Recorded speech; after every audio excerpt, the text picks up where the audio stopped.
I preached the 8:15 service, and I've done a lot of things in this room, but I've never stood in this place. The experience is a little different up here. So it was a moment in 8:15. Still feels a little off-putting. My name is Dobbins. Some of you have known me my whole life, and some of you have never met me. I grew up in this church, was baptized here, and went through all the way through graduating high school. And this is the place that grew me in a lot of ways. I've been in ministry for the last 10 years in different ways, working in churches, being in the Peace Corps, working at nonprofits, domestic violence shelters, and for the last 5.5 years I have been at the same church, Ford Chapel United Methodist Church. I've been over there in Harvest as their children's pastor and as the director of their preschool. And as Dale mentioned, I'm about to have a big change in my life. 5.5 years is a long time to be in one place, especially in ministry years. Ministry years count like dog years. And COVID counted for double that. So I've really been there 25 or 30 years. And leaving a place is hard. It's the longest that I've ever been in one church other than this church. And I knew I had a long time to prep, knowing that I was going to be leaving. And that caused me to have a lot of time to reflect. I won't say that I chose to reflect, but I've been living in that for quite a few months. And, you can't help but think, how are they going to remember me? How are the church members that I have lived life with for the last 5.5 years, how are they going to remember me? How are the parents of the kids that I've served with, how are those parents going to remember me? How are the kids going to remember me? And in thinking about that, I've really been thinking about the people that I remember from my childhood, especially those early years, right? There's things that stand out very largely, like vacation Bible schools and Easter egg hunts and musicals and the big things, right? The Sunday school teachers that I saw every Sunday. And then there are these other memories that are small and they're subtle and they're simple. They're just people that lived life with us. And it's made me think about a person, and I have referenced her ministry throughout my own in meetings and as an example of simple ministry, and that is Miss Shanks. I know many of you remember Miss Shanks. To me, as a child, she was the lady with the bread. You guys all know. You remember that bread. It smelled good. It was a sourdough loaf, and it was just wonderful. You knew that Miss Shanks had been in the house if you could smell sourdough bread. And she would bring it to people's houses. She would bring it to the houses of first-time visitors. That was back in the day when we still showed up at first-time visitors' homes. We don't do that anymore. But she would bring a loaf of bread when it was someone's birthday, or she would bring a loaf of bread. She would find an occasion, right? But we all know her in a lot of ways, but I, as a child, knew her as the lady with the bread. And it's so simple, and it's so small. There wasn't a committee on a committee for her bread ministry, right? She wasn't on the website. It wasn't a big deal. It was simple and natural ministry of someone doing something that they like to do and doing it for the good of their church and doing it for the good of the community and doing it in the name of God, right? And it's so funny how simple it is, but I think about it now and I think about the time that it would have taken. I don't know if y'all have ever made a loaf of bread. It takes time. There's effort in that, but also if she had done it once, maybe I wouldn't remember, but there was this dedication, there was this consistency, there was perseverance in that of this being a regular thing that she did, and I'm sure that it cost her something. I'm sure that there was sacrifice made. using that natural skill that she had, we in the church world would call that calling, right? That using the gifts that God's already given you to do good things. We like to add words and labels to things in the church world, and so that's your calling.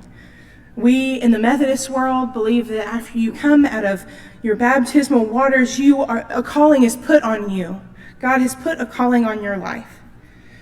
Now, my relationship with the word calling and with calling is very complicated. I've been in ministry 10 years. I've been prepping for ministry, probably 10 more before that. And now I'm about to go and do seminary. And when I was growing up, calling to me was this miraculous, woo-woo-y thing that was, you are meant to do this one thing for the rest of your life. Like a TV show, like everybody just has one job forever, right? And that's what I thought it was. And now I know through experience and years of trying really hard to find that pigeonhole thing, that calling is just saying yes to what God puts in front of you. That's all it is. Calling is just saying yes. Calling is just the list of things that God puts in front of you, the opportunities that you get given. And sometimes saying yes is hard. And sometimes saying yes costs us something. This is not it's not often an easy yes.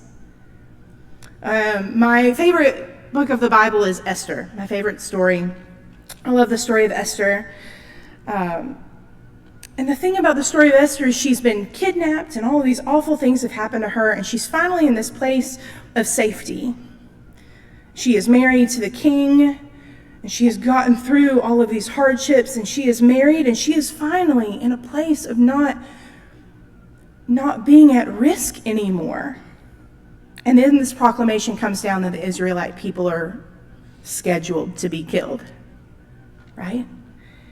And her uncle, he tells her, oh, well, you're in the perfect position. You're in the perfect spot to do something. You have to do something. And she says no. And I'll be honest, I've said no to God a lot. It's really easy to say no.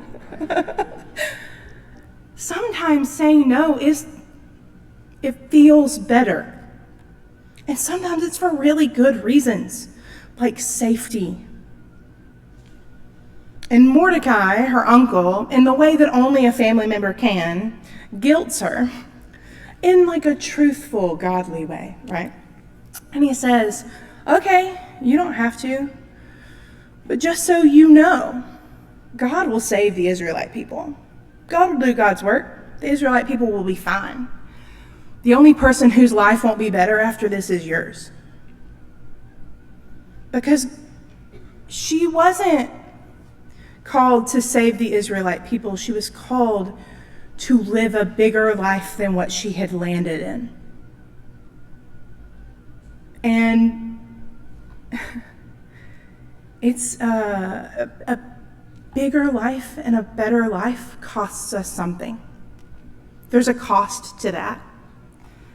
Life could be easy. It could be easier. Saying yes costs us something. And the reality is, for us, when we get to say yes, it's so that our life is fuller, so that our life is more abundant, so that our life has these great things.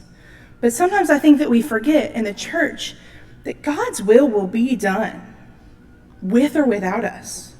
If we are powerful enough to ruin God's plan, then God's not so powerful. And I believe in a powerful God. Amen? Okay. Like God is bigger than our own decisions. The thing that changes is us. The thing that makes the world different is our own world.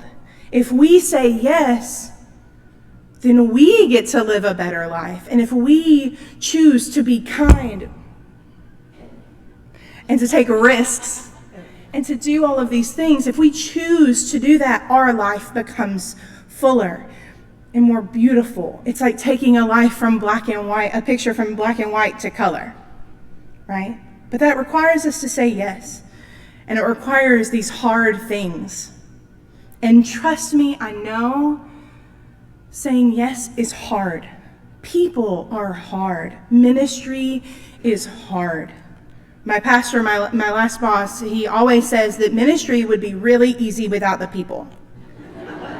And it's true. In theory, our jobs are really easy. Except the people.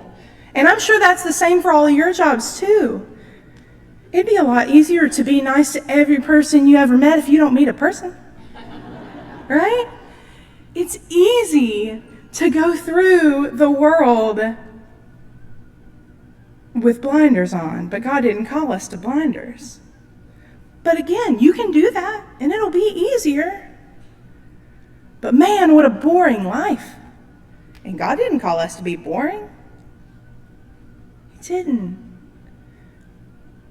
But that doesn't mean that when we go out and say yes, that good things are always going to happen. It's not always going to land the way that we want it to. The end result is not always going to be success or feeling good. And yet it still makes our lives better, right? I just finished my last vacation Bible school at this church, my last big event at the church that I was at. And we did the book of Daniel with the kids. So one of the nights was the story of Shadrach, Meshach, and Abednego. I like that story quite a bit. The kids love it because it has giant statues and all these very fun imagery things. If you don't know the story of Shadrach, Meshach, and Abednego, King Nebuchadnezzar builds a statue. If you are familiar with the VeggieTales, it is a giant chocolate bunny. And you are expected to bow down to it, right? And Shadrach, Meshach, and Abednego, they believe in the one true God, and they refuse to bow down because they know they are God. And in VBS, we just skip right to the fiery furnace part. Nebuchadnezzar is angry. He's offended. He's probably a little embarrassed. And so he sentences them to the fiery furnace. But before they get to the fiery furnace, they look at Nebuchadnezzar and they say this thing that matters so much.